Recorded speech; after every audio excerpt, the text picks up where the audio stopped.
কিছু মানুষ প্রতিকূলতার কাছে হার মানেন না, বরং প্রতিকূলতাকেই পরিণত করেন নিজের শক্তিতে।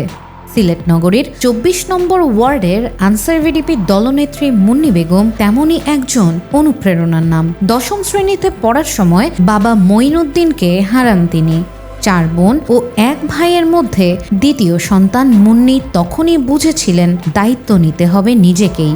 পড়াশোনার পাশাপাশি শেখেন সেলাই, শুরু করেন নিজ ঘরে কাজ। ছোট্ট সেই উদ্যোগী হয়ে ওঠে আত্মনির্ভরতার পথ। কিন্তু স্বপ্ন ছিল আরও বড়।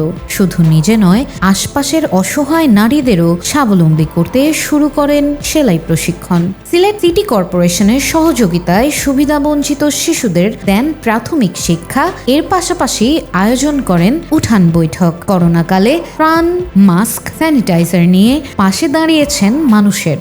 বন্যায় পৌঁছে দিয়েছেন খাদ্য ও ত্রাণ সামগ্রী। মুন্নি ২০১৭ সালে ভিডিপি সদস্য হিসেবে যোগ দিয়ে নিষ্ঠা ও নেতৃত্বের স্বীকৃতিতে হন দলনেত্রী। আজ তিনি নির্বাচন, ধর্মীয় উৎসব ও সরকারি কর্মসূচিতে পালন করছেন গুরুত্বপূর্ণ দায়িত্ব। ধন্যবাদ জানাই শ্রদ্ধেয় মহাপরিচালক স্যারকে। উনি আমাদের বিভিন্ন প্রকল্প নিয়ে আমাদেরকে বাস্তবায়ন করেছেন।